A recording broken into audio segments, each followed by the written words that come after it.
नमस्कार साथियों, स्वागत है आप सभी का अंकित इंस्पायर्स इंडिया पर। मैं हूं अंकित अवस्थी। आप है मेरे साथ में अमेरिका द्वारा चले गए नए दांव पर चर्चा करने के लिए। डोनाल्ड ट्रंप लगातार कुछ ना कुछ करते रहते हैं। रशिया के लिए पहले चाइना को, फिर बाद में इंडिया को टारगेट किया। इस बार इन्होंने एक नया दांव चला है और इस बार के दांव में रशिया की जगह इन्होंने G7 और नाटो कंट्रीज को एक साथ लिया है और कहा है कि देखो नाटो वालों, दिक्कत तुम्हारी भी है, मेरी ही नहीं है। और G7 वालों, दुनिया में तुम भी देश हो और तुम भी पावरफुल हो, बार बार मुझे ही आगे चलाकर क्यों खड़ा कर देते हो कि जाओ तुम सैंक्शन लगाओ। मैं तुम सबसे रिक्वेस्ट करता हूं कि आओ और इंडिया और चाइना पर मिलकर टैक्स और टैरिफ लगाते हैं। G7 और नाटो कंट्रीज को कहा गया है कि रूस से तेल खरीदने पर इंडिया और चाइना को लगभग 100% टैरिफ से लाद दिया जाए। तो डोनाल्ड ट्रंप क्या वाकई में भारत के साथ समझौता करने के मूड में है या फिर हम पर और ज्यादा टैरिफ लादना चाहते हैं? फिलहाल के लिए इनकी मनोदशा है क्या? हाल ही में इनके जो ट्वीट्स थे प्रधानमंत्री मोदी के साथ, जो इनकी अभी कुछ 7 दिनों के अंदर जो चली नई गर्मजोशी है, वो केवल दिखावे की है या फिर उसके कुछ मायने भी निकाले जा रहे हैं? ट्रंप अचानक जो वर्ल्ड के अंदर अलग मसीहा बनकर निकल रहे थे, इन्हें G7 और नाटो कंट्रीज की जरूरत क्यों पड़ गई है? आज के सेशन में इस बात का विश्लेषण होगा, क्योंकि फिलहाल हेडलाइन यही है कि यूएस ने अब कहा है G7 पार्टनर्स से कि आप भी इंडिया और चाइना पर टैरिफ और सैंक्शन लगाइए, और नाटो कंट्रीज से भी कहा है कि रशिया से तेल खरीदने पर इंडिया और चाइना को पनिश करिए। देखिए, यदि ये दोनों तरफ से, चाहे ईयू हो या फिर चाहे नाटो हो, चाहे फिर G7 कंट्रीज हो, अगर ये भारत और चीन पर किसी भी प्रकार का प्रतिबंध लगाते हैं तो निश्चित ही बाजार पर असर होगा। और जब इस तरह की बातें हो रही हों तो स्टॉक पर इसका सीधा असर दिखता है। और आप में से तमाम साथी जो स्टॉक मार्केट में अपना इंटरेस्ट रखते हैं या फिर ट्रेड के अंदर इंटरेस्ट रखते हैं, उन्हें अक्सर ये देखना होता है कि कौन से शेयर्स पर किस तरह का प्रभाव पड़ेगा, और वो इस बात को समझ रहे होते हैं और बहुत से साथी इस बात का लाभ भी निकालते हैं। इसी वजह से अगर इन्वेस्ट करने के लिए नॉलेज की आवश्यकता है तो वो तो आप सुर्खियों से लेते हैं, लेकिन इससे अगर आप धन भी बनाना चाहते हैं तो ट्रेडिंग में किस तरह एंट्री करें, ट्रेड होते कैसे हैं, निवेश कैसे किए जाते हैं, शेयर परचेज कैसे होते हैं, ट्रेड पर प्रतिदिन कैसे होता है, इस पर हमने फंडामेंटल ऑफ स्टॉक मार्केट का एक बेहतरीन कोर्स डिजाइन किया हुआ है बातें बाजार की एप्लीकेशन पर, जिसका लिंक कमेंट बॉक्स में पिन है। और अगर आप चाहते हैं कि आपके स्थान पर कोई और निवेश करे तो उसे आप म्यूचुअल फंड में करते हैं, तो म्यूचुअल फंड कैसे कर सकते हैं, कैसे इन्वेस्टमेंट के तरीके हों, क्या प्रोसेस रखें, कहां इन्वेस्ट करें, कैसे ना करें, वो भी हमने एक बेहतरीन कोर्स डिजाइन किया हुआ है, आप उसे एक्सेस कर सकते हैं। साथ ही साथ अगर आप चाहते हैं हिस्ट्री, ज्योग्राफी, पॉलिट, इकोनॉमी पढ़ना, तो हमारे एप्लीकेशन अपनी पाठशाला पर जाएं। और अगर पढ़ना नहीं, केवल किताबों से पढ़ना चाहते हैं, तो हमारी किताबें उपलब्ध हैं, आप उन्हें भी अपने पास एक्सेस कर सकते हैं। तो आइए अब आपको G7 और नाटो कंट्रीज के साथ ट्रंप की ताजा बातचीत को बताते हैं। हाल ही में डोनाल्ड ट्रंप के एडमिनिस्ट्रेशन ने G7 कंट्रीज से कहा कि आप सब मिलकर के चीन और भारत के ऊपर टैरिफ लगाने का प्लान कीजिए, और ये टैरिफ थोड़ा बहुत ना हो, 100% तक टैरिफ लगाने की बातचीत रखी गई। ठीक है साहब, ये बात कब हुई? तो इस बात को जब ट्रंप प्रशासन ने G7 कंट्रीज को कहा तो G7 कंट्रीज ने आपस में इस फ्राइडे को, यानी कल के दिन, बैठ करके वीडियो कॉल पर चर्चा की कि हाँ भाई, ट्रंप कह रहे हैं तो हम लोग इसके साथ क्या कर सकते हैं। ये फाइनेंशियल टाइम्स की अखबार, ब्रिटिश न्यूज़पेपर की खबर है, जिसमें लिखा है कि US urge G7 impose up to 100% tariff China India over Russian oil. ये बात निकल कर आती है, और जब ये बात निकल कर आती है तो ये जानकारी यूएस डिपार्टमेंट ऑफ ट्रेजरी की तरफ से भी आती है, जिसमें यह कहा जाता है कि यूएस ने कहा है कि अगर आप वाकई में चाहते हैं कि यूक्रेन का वॉर रुके, तो ऐसे में यूनाइटेड स्टेट्स के साथ आकर मिलिए और टैरिफ लगाइए उन देशों पर जो रूस से तेल खरीद रहे हैं। इसके लिए इन्होंने बकायदा सेक्रेटरी बेसेंट और एम्बेसडर ग्रीर, जो कि बकायदा इस G7 के साथ डील करने के लिए ही अपॉइंटेड है, उनसे कहा है कि अगर रशिया यूक्रेन डील ये रुकवाना चाहते हैं, तो मतलब वॉर रुकवाना चाहते हैं, तो इनसे कहिए कि आप खुद भी, G7 कंट्रीज खुद भी रशिया से तेल खरीदने पर इंडिया और चाइना पर सैंक्शन लगाइए, टैरिफ लगाइए, इनके ऊपर भी परसेंटेज में टैक्स लगा दीजिए। साथियों, ये है G7 कंट्रीज। अगर मैं दुनिया की मोस्ट पावरफुल कंट्रीज की एक साथ बात करूं तो उनमें G7 कंट्रीज का नाम लिया जाता है। जब आप बात G7 की कर रहे हो और इसके अंदर इंडिया, चाइना, रशिया इनको नहीं देखते हो, तो इससे ये समझ में आता है कि ये G7 पार्शियली पावरफुल है। हालांकि ये सभी पावरफुल हैं, लेकिन वर्ल्ड में एब्सोल्यूट पावरफुल तो नहीं है। लेकिन हाँ, इन्हें कह सकते हैं कि ये अमेरिकी विचारधारा वाले दुनिया के सबसे पावरफुल देश हैं, जिसमें Canada, France, Germany, Italy, Japan, UK और यूएस शामिल हैं। इसके अंदर ही पहले रूस शामिल हुआ करता था। जब से रूस ने यूक्रेन के क्रीमिया पर कब्जा किया, उसे इससे निकाल दिया गया। तो ये G7 तब से चला आ रहा है। G7 से बड़ा ग्रुप ऑफ 20 नेशंस है, जिसमें भारत भी शामिल है। तो भारत को जब शामिल किया जाता है तब ये G7 G20 कंसीडर कहलाता है। ठीक है साहब। बात हो नाटो कंट्रीज की, तो नाटो बोले तो नॉर्थ अटलांटिक ट्रीटी ऑर्गेनाइजेशन, हमने बहुत बार पहले भी बताया है, फिर एक बार बता देते हैं। नाटो असल मायने में जब सेकेंड वर्ल्ड वॉर खत्म हुआ तो अमेरिका और सोवियत रूस के बीच में जो विचारधारा की लड़ाई थी, उसमें अमेरिकी विचारधारा का समर्थन करने वाले लोगों ने अमेरिका के साथ एक पैक्ट साइन कर लिया, या समझिए कि एक तरह से गठबंधन कर लिया कि अमेरिका, अगर आपकी तरफ किसी ने नजर उठाकर देखी तो हम आपके साथ युद्ध लड़ेंगे, और वाइसे वर्सा, अगर हम पर किसी ने नजर उठाकर देखी तो हम सब मिलकर उस देश को बचाएंगे। ऐसा करते हुए अब तक 32 देशों का एक समूह बन चुका है जो अमेरिका की विचारधारा का समर्थन करता है और सोवियत रूस के खिलाफ एकत्रित होकर के, एकजुट होकर के संघर्ष करने के लिए तैयार रहता है, युद्ध के लिए तैयार रहता है। हालांकि सोवियत रूस 1991 में खत्म हो गया, इसके चलते अब इस नाटो की कोई प्रासंगिकता नहीं बचती, लेकिन फिर भी नाटो आज भी एग्जिस्ट करता है और अब ये अपने दुश्मन अपनी मर्जी से ढूंढते हैं, जैसे फिलहाल चाइना और इंडिया को बनाने की बात की जा रही है। इनसे भी ट्रंप ने सीधा कहा, और ट्रंप ने बकायदा इस बात का ट्वीट मार दिया और कहा कि देखो, अगर आप लोग चाहते हो कि रशिया यूक्रेन वॉर रुके तो नाटो कंट्रीज जो 32 देश हैं ये सब तय करें कि इन्हें भी चीन और भारत के ऊपर प्रतिबंध यानी सैंक्शन लगाने चाहिए।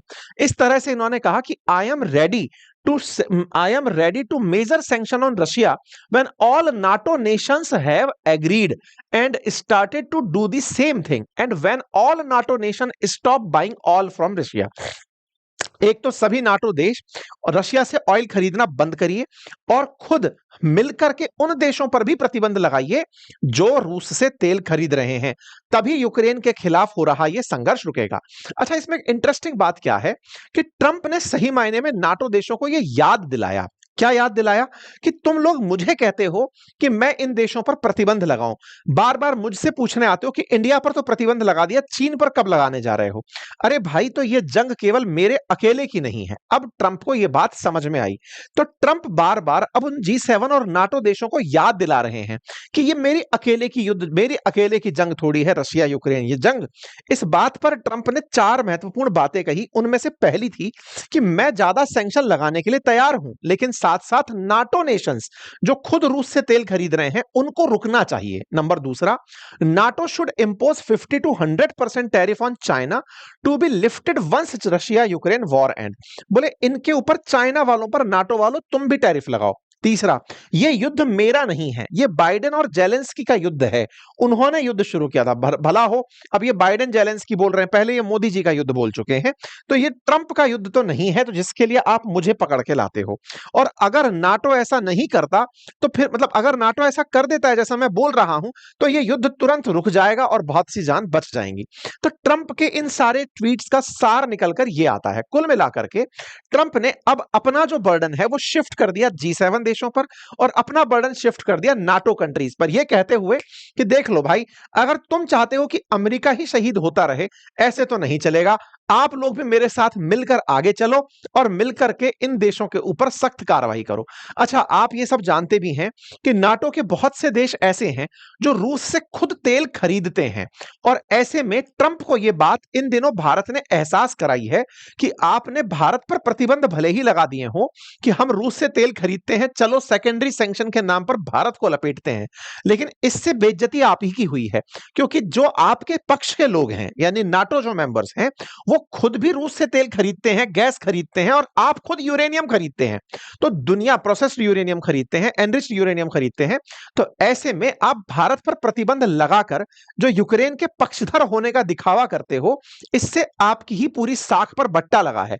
अगर सब वाकई में प्रभावित देश एकजुट हो ही जाएंगे तब तो सारी चीजें रुक ही जाएंगी ना, लेकिन सब अपने स्वार्थ के हिसाब से काम किए जा रहे हैं। आप सभी अच्छे से जानते हैं, रशिया यूक्रेन जब युद्ध हुआ उस समय अमेरिका में बाइडेन राष्ट्रपति हुआ करते थे, और बाइडेन ने तब भी नाटो कंट्रीज से कहा था कि देखो, यूक्रेन चाहता है कि आप लोगों को साथ में ज्वाइन कर ले, लेकिन इसी का पनिशमेंट रशिया इसको दे रहा है, लेकिन आप लोग अगर इसे फिलहाल युद्ध के समय ज्वाइन नहीं करा सकते। भाई, यूक्रेन की पिटाई क्यों हुई थी? तो उसके पीछे का एकमात्र कारण था क्योंकि जेलेंस्की का मन था कि वो यूरोपियन यूनियन ज्वाइन करे और नाटो ज्वाइन कर ले।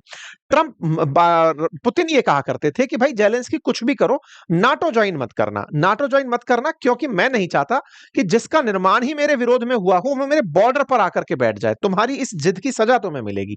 और यही कहते हुए पुतिन ने जेलेंस्की की मतलब यानी कि यूक्रेन के खिलाफ चढ़ाई कर दी। अब इसी पूरी कहानी में अमेरिका तब रूस के खिलाफ इतना नहीं था और ना ही वो भारत के खिलाफ था। आपको याद होगा जब रशियन ऑयल की बात निकल कर आई थी तो बकायदा अमेरिका ने यह कहा था तेल खरीदते रहो आप, लेकिन $60 प्रति बैरल से कम पर खरीदना। भारत आराम से रूसी तेल खरीदता रहा और दुनिया में तेल की कीमतें कम ही रही। एक तरीके से भारत ने सस्ता तेल खरीदकर वर्ल्ड के अंदर तेल को महंगा नहीं होने दिया। यह हम बार बार कहते आए, लेकिन जब ट्रंप आए तो ट्रंप तो पूरे कैंपेन में ही यह कहते आए थे कि बाइडेन रशिया यूक्रेन रुकवा नहीं पाए, मैं आ गया तो युद्ध रुकवा दूंगा। इनको खुद पर इतना अभिमान था कि मैं जो फैसले लूंगा उन फैसलों से ऑटोमेटिक युद्ध रुक जाएगा। इसी फैसले की जो चाहत थी इसको बाकी देशों ने, चाहे फिर वो यूरोपियन यूनियन के देश हो, चाहे G7 कंट्रीज हो, चाहे नाटो कंट्रीज हो, सब जाके ट्रंप को एहसास दिलाए जिल्ले इलाही आप कर सकते हो ये काम, आप कर दो। तो जैसे एक ऐसा बच्चा क्लास का दुस्साहसी नहीं होता है जिसको बहुत ज्यादा इस बात का क्रेज होता है कि मैं बोल सकता हूं, मैं ऐसा टीचर के सामने खड़ा होकर के बकवास बदतमीजी कर सकता हूं और बाकी लोग उसे चढ़ा देते हैं, हाँ भाई तू कर सकता है, हाँ भाई तू कर सकता है। ऐसे ट्रंप को चढ़ा दिया इन लोगों ने। नाटो वाले देश हो चाहे EU वाले देश हो, नाटो हो चाहे G7 कंट्री हो, सबने चढ़ा दिया कि आप कर सकते हो, आप कर सकते हो। भाई साहब ये आगे निकल पड़े। इनने कहा लो भाई मैं टैरिफ रखता हूं और इन्होंने सबसे पहले भारत को लपेट लिया। भारत के ऊपर 50% टैरिफ की घोषणा कर दी। अब जब भारत पर टैरिफ की घोषणा हुई इससे इनकी पूरे देश में बदनामी होना शुरू हो गई। इनके ही देश के लोग, इन्हीं की पार्टी के लोग, इनके समर्थक इनके विरोध में होने लग गए। इस बीच में भारत ने इनको और मजा चखा दिया। कैसे? ट्रंप एक तरफ भारत के विरोध में फैसले ले रहे थे और भारत इनके खिलाफ जाकर के रूस और चाइना के बहुत ज्यादा नजदीक SCO बैठक में बैठ गए।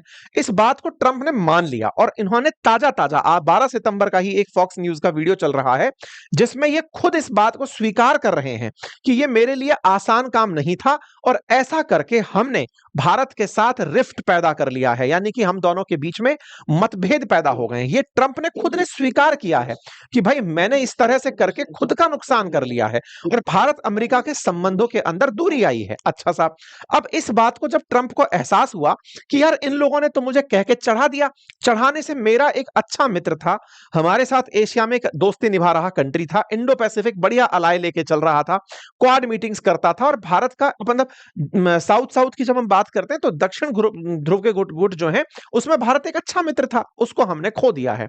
इस बात के बाद जब इन्हें एहसास हुआ तो इन्होंने रिश्ते बहाल करने का प्रयास किया, जो हाल ही के दिनों में आपने देखा भी, भारत के प्रधानमंत्री की तरफ से कुछ ट्वीट्स भी आपने देखे होंगे।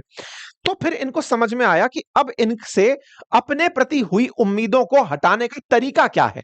तो इस तरीके को इन्होंने ऐसे इजाद किया कि मैं ही क्यों टैरिफ लगाऊं, तुम लोग भी लगाओ। अभी ताजा मैंने एक सेशन किया था जब ये यूरोपियन यूनियन से कह रहे थे कि तुम भारत पर 100% टैरिफ लगाओ। वो जानते हैं कि यूरोपियन यूनियन देश भारत पर टैरिफ नहीं लगा सकते, ये इनको उकसा रहे हैं, तुम भी लगाओ ना बेटा, तुम मुझे बार बार कह रहे हो। इसका मैंने पूरा सेशन किया था और मैंने आपको यह बताया था कि अब जब ट्रंप ये कह रहे हैं यूरोपियन यूनियन देशों से कि तुम भी टैरिफ लगाओ, सही मायने में वो अच्छे से जानते हैं कि ये टैरिफ लगा नहीं सकते। और केवल नहीं लगा सकते इसका मतलब यह है कि इनको केवल ये याद दिलाया जा रहा है कि बेटा तुम टैरिफ लगा नहीं सकते, तुम नहीं लगा सकते तो अब मुझसे भी मत कहना कि मैं कुछ एक्शन लूं। ऐसे ही नाटो कंट्रीज को इन्होंने पकड़ा, नाटो कंट्रीज को पकड़ करके भी सेम बात कही कि तुम भी टैरिफ लगाओ। ये जानते हैं कि नाटो कंट्रीज खुद रूस से तेल खरीदना और खुद के हितों को कंट्रोल करना नहीं रख सकते। इसी पर अमेरिका के एक इकोनॉमिस्ट का मुझे बढ़िया ट्वीट मिला जिसमें उन्होंने बहुत बढ़िया बात करी और उन्होंने कहा कि अब इस बात से यह समझ में आता है कि Trump is looking for another excuse not to place serious sanctions on Russia. मतलब इस बात से यह साफ प्रतीत होता है कि ट्रंप ने अब यह एक्सक्यूज दे दिया है कि मैं रशिया पर प्रतिबंध क्यों नहीं लगा सकता। Now these sanctions are conditional on NATO countries. क्यों? क्योंकि जब उनसे कह दिया तुम भी ऐसा करो तो फिर ये खुद को अब बचा करके निकाल पाएंगे। There is no chance that all NATO countries will ever agree to stop बाइल ऑइल। मतलब ऐसा संभव ही नहीं है कि सारे की सारी नाटो कंट्रीज रूस से तेल खरीदना बंद कर दें। कुल मिलाकर के ट्रंप जो इतने दिनों से हीरो बने हुए थे ये बिल्कुल वैसे ही था जैसे क्लास के स्टूडेंट इनको उकसाए हुए थे कि भैया कर दो, भैया कर दो, भैया कर दो, जैसे दिवाली में पटाखा आप भी चला दो। ये तो चला दिए, इनको लगा कि हमारी टुटाई हो जाएगी, अब क्या करें। तो ऐसे में फिर इनने सबसे कहा बेटा तुम मुझसे कह रहे हो पटाखा चलाएं, तुम भी साथ चलाओ, हम तो चला ही रहे, तुम भी पटाखा चलाओ। इनको ये पता चल गया कि तुम नहीं चलाओ क्योंकि तुम कुटने से डरते हो। तो ऐसे में इन्होंने ये दाव चला। अब बात करें G7 कंट्रीज की जिनसे इन्होंने कहा कि तुम सब लोग मिलकर के प्रतिबंध लगाओ, नाटो वालों से कहा तुम सब मिलकर के प्रतिबंध लगाओ। मैं आपको बताऊं कि जो नाटो कंट्रीज है ना, वो नाटो कंट्रीज में तुर्की ऐसा देश है जो रूस से भर भर के तेल खरीदता है। भाई साहब यहां पर ये आंकड़े देख सकते हैं जो कि नाटो और ईयू कंट्रीज के हैं, जो अभी भी रूस से व्यापार करते हैं, जिसमें तुर्की है, स्लोवाकिया है, हंगरी है, बेल्जियम है, स्पेन है, बुल्गारिया है, इटली है और चेक रिपब्लिक है। ये तेल खरीदते हैं रशिया से, अभी भी व्यापार करते हैं। कनाडा जिसने कि मतलब G7 का मेंबर है, वो अभी भी रूसी तेल खरीद रहा है, तरीके उसके अलग बदले हुए हैं। ऐसे जो यूके है वो भी रशियन ऑयल रिफाइनरी से तेल खरीद रहा है, तरीके घुमा फिरा करके खरीद रहा है। ऐसे फ्रांस भी रशियन गैस अभी तक परचेज कर रहा है। अमेरिका खुद एनरिच्ड यूरेनियम परचेज कर रहा है। एक तरीके से ये सब देश बिजी हैं रूस के साथ व्यापार करने में, और रूस का व्यापार इन सब G7 कंट्री से बढ़िया चल रहा है। मतलब आप ये देखिए कि रूस के साथ व्यापार करने वालों में नाम बदनामी भारत की हुई, लेकिन आप उठाकर देखें तो ईयू का व्यापार, तुर्की का व्यापार, यहां पर आप देख सकते हैं श्रीलंका, जापान, जापान का व्यापार, तुर्की का व्यापार, ईयू, चाइना, तुर्की का व्यापार, आपको यहां पर दिखाई दे जाएगा कि रूस के साथ इन देशों का भर भर के व्यापार चल रहा है। कुल मिलाकर के यह बात स्पष्ट होती है कि रूस के साथ व्यापार ये लोग कर रहे हैं। ट्रंप ने अब रिवर्स चाल चल के इनसे कहा है कि तुम भी करो तो जाने। इसका सेंस समझ में आ रहा है? इसका सेंस केवल इतना है कि ट्रंप अब भारत से दोस्ती करने की तरफ आगे बढ़ रहे हैं, क्योंकि उन्हें पता है कि भारत से अगर मित्रता करने निकले तो औरों का मुंह कैसे चुप कराना है। तो G7 को तो उन्होंने एक ही बार में लपेट दिया। अब बात करते हैं, G7 को तो इन्होंने लपेट दिया, ऑब्वियस सी बात है G7 से भारत व्यापार करके $28 बिलियन कमाता है। भारत के तो खैर फिर भी नुकसान को G7 झेल जाते हैं, लेकिन चाइना के नुकसान को कैसे झेलें? भारत ने तो G7 देशों में, चाहे फिर वो इटली हो, मतलब तमाम देश जिनके साथ हमारी वार्ता हो सकती है, इटली है, जर्मनी है, हमने इन सब के साथ पर्सनल बातचीत की हुई है। अभी जापान के साथ ताजा बातचीत हुई है, जिसमें जापान भारत के साथ $67 बिलियन के निवेश की बात किया है।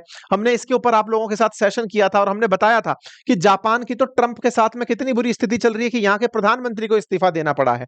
ऐसे ही कनाडा भारत के साथ रिश्ते सुधारने के लिए निकला हुआ है, क्योंकि कनाडा की अमेरिका ने हालत खराब कर रखी है। साथ ही साथ फ्रांस भारत के साथ मित्रता निभाने चला है, क्योंकि फ्रांस जानता है कि अमेरिका उसको जीने नहीं दे रहा। तो कुल मिलाकर के जिन G7 देशों ने भारत के खिलाफ सैंक्शन सोचे भी होंगे, उन्हें यह याद आ गया होगा कि अमेरिका के लिए तो हम ये कदम नहीं उठा सकते।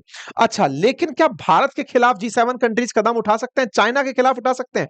तो सब चाइना के बारे में मैं बता देता हूं। भारत के साथ तो फिर भी $28 बिलियन लाभ कमाता है भारत। कुल $125 बिलियन के आसपास का ट्रेड है भारत का, एक्सपोर्ट जो है ईयू को। लेकिन आप जानकर आश्चर्य करेंगे कि चाइना के साथ जो G7 नेशंस का व्यापार है वो $1.29 ट्रिलियन का व्यापार है। भारत की कुल इकोनॉमी अगर $4 ट्रिलियन की है, इससे अंदाजा लगाइए $1.29 ट्रिलियन का तो भाई साहब इनका ईयू कंट्री से, सॉरी G7 कंट्री से व्यापार है। यूनाइटेड स्टेट्स के साथ Japan, Germany, UK, France, Italy, Canada, इनके साथ व्यापार भर भर के है। ये कोई भी देश इतनी हिम्मत नहीं रखेंगे कि ये चाइना के साथ किसी प्रकार का टैरिफ गेम खेल लें। अमेरिका ने खेला था, 15 दिन के अंदर ही लौट के वापस जाना पड़ा। ऐसे में ये केवल और केवल धमकाने के प्रयास है, इनका कोई सर्वाइवल संभव नहीं है। बात नाटो की कर ली जाए तो सेम बात नाटो की है, जो नाटो ट्रंप को कह रहा था कि ट्रंप साहब आप भारत के ऊपर प्रतिबंध लगा दो, तभी जाकर के रूस यूक्रेन को मारना बंद करेगा। जब ये बात नाटो पर आई, क्यों आई? क्योंकि मैं आपको बताऊं ताजा अभी रूस ने जब कुछ दिन पहले जब गोले चलाए थे ना यूक्रेन पे, उनमें से कुछ जाकर पोलैंड पर गिर गए। पोलैंड जो है वो नाटो कंट्री है। नाटो का नियम है कि अगर एक पर बम गिरेगा सब मिलकर के उसके खिलाफ लड़ेंगे, लेकिन किसी में हिम्मत नहीं हुई रूस के खिलाफ कोई भी बयान देने की। कोई भी उठ करके तैयार नहीं हुआ कि हम रूस के खिलाफ गोला चलाएं। नाटो को यह एहसास हो गया कि हम में हिम्मत नहीं है कि हम जाकर के रूस के खिलाफ बोल पाए। इस बात को ट्रंप भी अच्छे से समझ गए। वो जानते हैं कि नाटो कंट्रीज ना तो चाइना के खिलाफ ना इंडिया के खिलाफ कोई कार्रवाई कर सकते, इसलिए इनके पाले में बॉल डाल दो। जैसे नाटो कंट्रीज भी चाइना के साथ $1.19 ट्रिलियन का व्यापार करती हैं। ऐसे में जब ट्रंप ये नाटो कंट्रीज से कहते हैं ना कि अगर रशिया यूक्रेन रुकवाना चाहते ही हो तो मेरे पास मत आओ, पहले तुम भी प्रतिबंध लगा के दिखाओ, ये दाव सोच समझ के ट्रंप ने चला है। इनका उद्देश्य स्पष्ट है कि बेटा एक बार अगर तुम लोग इस पर करने निकले तो तुम पीछे स्वतः ही हट जाओगे और मेरे ऊपर जो मोरल ऑब्लिगेशन तुमने लगा रखा है कि यूक्रेन का युद्ध रुकवा दो, यूक्रेन का युद्ध रुकवा दो, वो यूक्रेन का युद्ध स्वतः ही मेरी जिद से दूर चला जाएगा। बस अब फिलहाल के लिए पासिंग द बॉल का गेम चल रहा है। बाकी आप लोगों को क्या लगता है, अपनी राय जरूर कमेंट बॉक्स में बताइएगा। हाँ, ये जरूर विचारिएगा कि अगर वाकई में G7 कंट्रीज और नाटो कंट्रीज ये करने को तैयार हो जाती हैं तो भारत को कितना नुकसान होगा। अपनी राय कमेंट बॉक्स में जरूर डालिएगा। साथ ही साथ इस वीडियो को ज्यादा से ज्यादा साथियों के साथ साझा करिए। चैनल पर नए हैं तो सब्सक्राइब कर लीजिए। और हाँ, अगर स्टॉक मार्केट में इंटरेस्ट रखते हैं तो बातें बाजार की एप्लीकेशन पर जाइए और वहां पर इन्वेस्टमेंट करना सीखिए या म्यूचुअल फंड में निवेश, हमारे कोर्सेज वहां पर उपलब्ध है। फिलहाल के लिए इतना ही। अपना ख्याल रखें, बड़ों का सम्मान करें, छोटों को प्यार दें और अपना व्यक्तित्व इस प्रकार से विकसित करें कि महिलाएं आपके साथ सुरक्षित महसूस करें। धन्यवाद।